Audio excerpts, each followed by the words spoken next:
Hey guys, so you know why we're all here. 13s for $1,300. So we're going to make this old girl, Project Bluebird, run 13-second quarters or quicker for $1,300 or less. Okay, so it's going to be a lot of fun, and we've had a fair bit of fun already, as you've seen from the previous videos. Now, with this old girl, all we've done so far is remove weight. Okay, and we've taken 288 pounds out of the car so far, which is about 140 odd kilos. That's a pretty good effort. So, you know, that's going to be worth 0.3 of a second going down the quarter.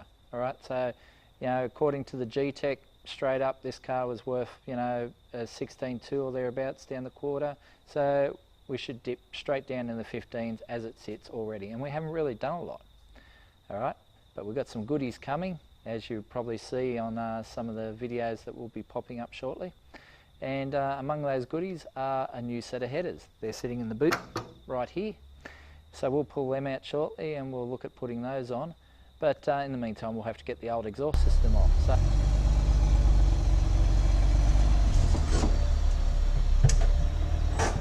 okay, so having a set of good car ramps should be considered mandatory when working on cars or working under cars, you know. So chock the front wheels, make sure it's not going to roll away, make sure the handbrake's on, in gear or in park, whichever way, if it's manual or auto. But yeah, you don't want it rolling away and you don't want it rolling over you.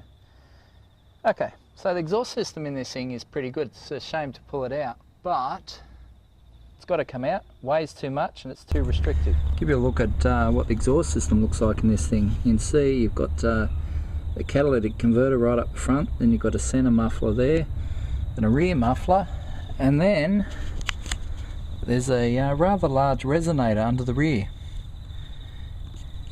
You get the feeling they wanted these things to be really quiet. Alright, so getting the tailpipe section out, this isn't too bad at all actually. It's just held in by a couple of big rubber bands and a U-clamp up the front. So once you got them out, it's just a matter of a bit of strategic wiggling, and then because we've got the back end of the car up higher, you can twist it out.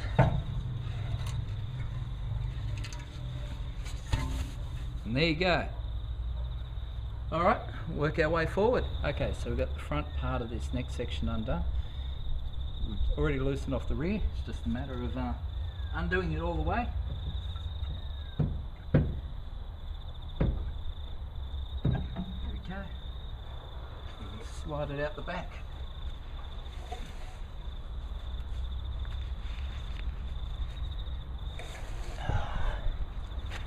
Here it comes. Now up here at the pointy end, we've got this catalytic converter. You can see the big fat section down there. It attaches up here to the factory exhaust header with just the cast iron jobby. Alright, so we've got two bolts under here, and then we should be able to undo the rubber band that's holding down the other end of the catalytic converter. Should be a piece of piss. Okay, so we've got the catalytic converter out, and it seems to have been the hardest part so far. Those little bolts, there's only two of them, and we snapped this one taking it out. They rust in pretty well, so you've got to use a bit of elbow grease to get them out.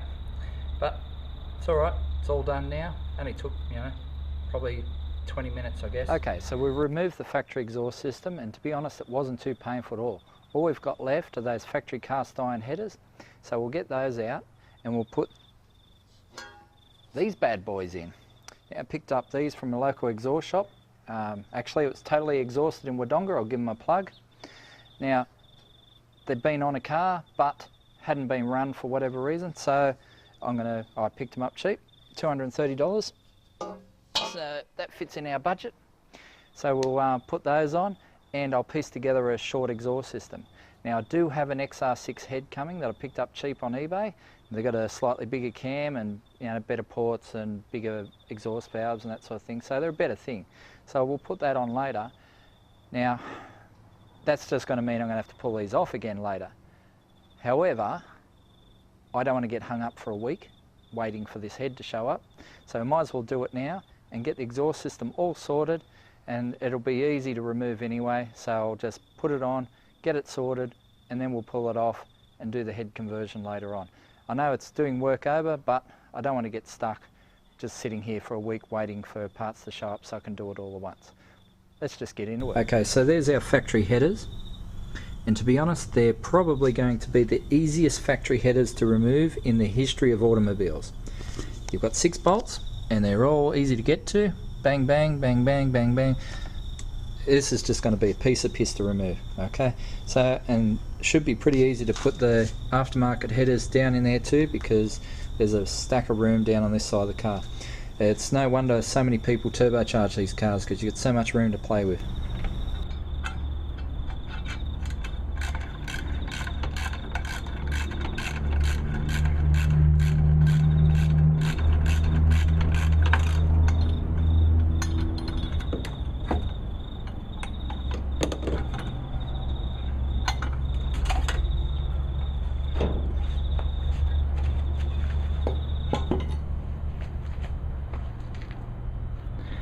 How easy was that? 5 minutes, start to finish. Okay, and here we go with the new headers.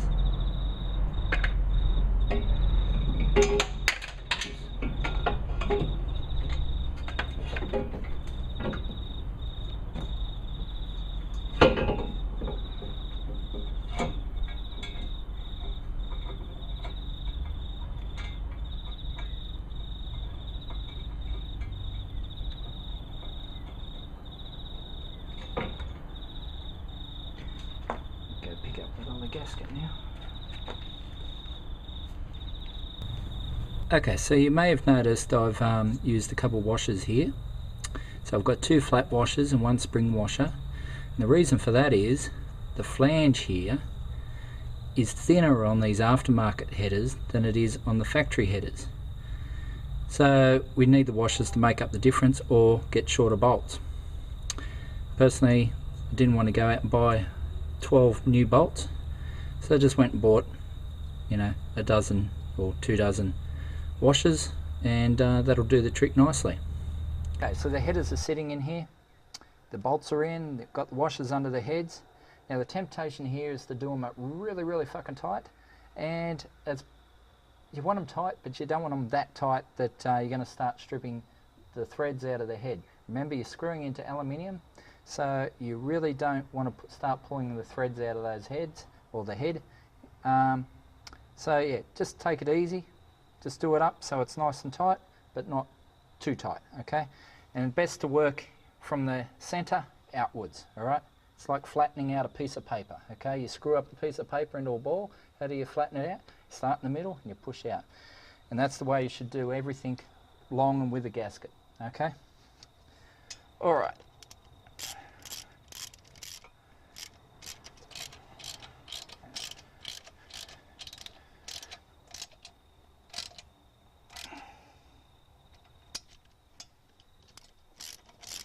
And there we are. One almost new set of headers all bolted in, ready to go. Right, now that they're in, I guess you want to hear what they sound like. Does everyone want to hear what they sound like? Where's my Top Gear audience? I need to rent a crowd. Well, anyway, let's fire it up.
paint burning off those headers. That's totally normal.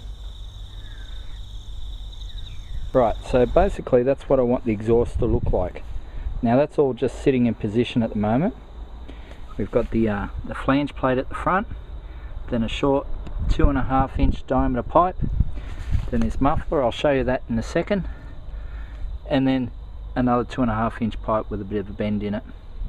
Now I can cut all these things to size so to suit me, but yeah, that's just how it will basically look at the moment. Now the guys that Totally Exhausted in Wodonga grabbed me this muffler out of their scrap bin, and basically it's a 2.5 inch diameter straight through, so you can see it goes off in a bit of an angle there, but you can see straight through that exhaust system basically, so should be fairly unrestrictive, and just take a little bit of bark out of the exhaust, so when I'm at the strip and racing, I'll be able to actually hear what the engine's doing.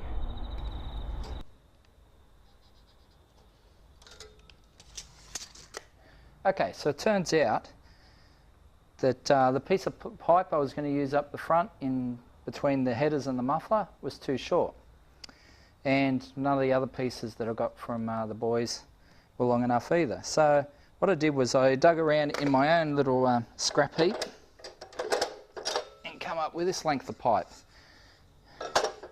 and it should be just about perfect for what I want. So I just got to nip a little piece off the end, but it does give me an excuse to use this bad boy. Let's give it a test run. Oh yeah! Let's get some safety glasses.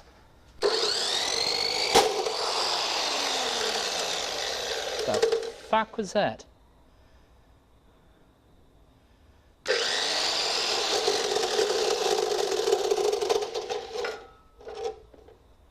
Well, that was short-lived. I guess that's why they have guards on these things.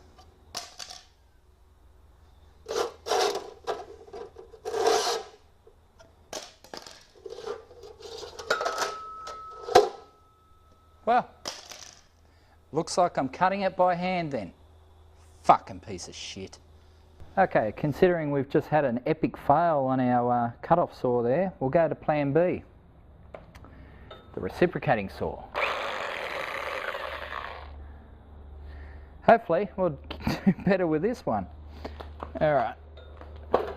Note the Mexican safety shoes. Apologies to anyone from Mexico.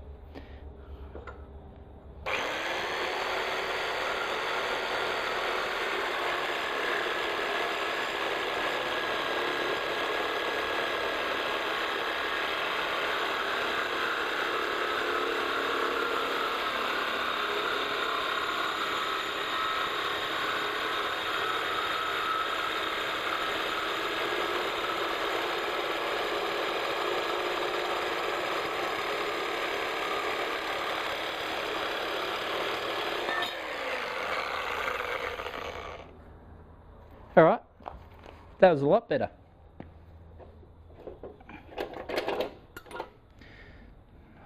The cut's not perfectly straight, but it'll do. Alright, we've got our piece of pipe. Fucking piece of shit.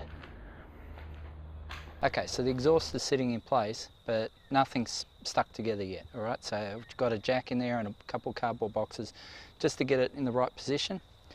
But of course now I'm going to have to weld it together, but it's going to be too hard to weld together into the car, so I might as well just tack it in place. Alright, so just tack the flanges in place and the mufflers in regards to pipes and that sort of thing, and then pull the whole thing out and weld it together when it's out of the car.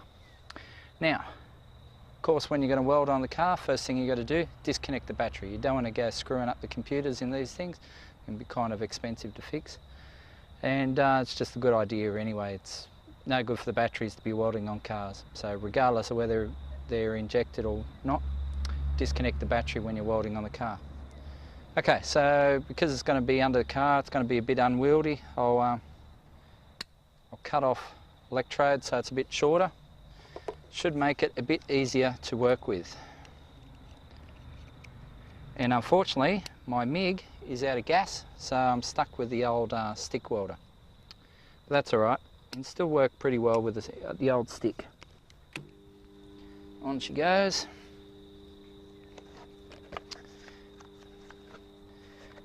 On goes the mask. And down we go.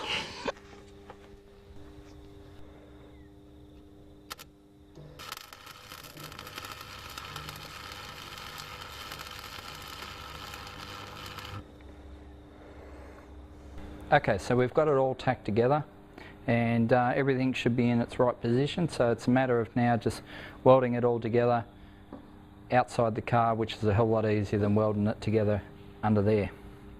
Alright, so we'll just get into it.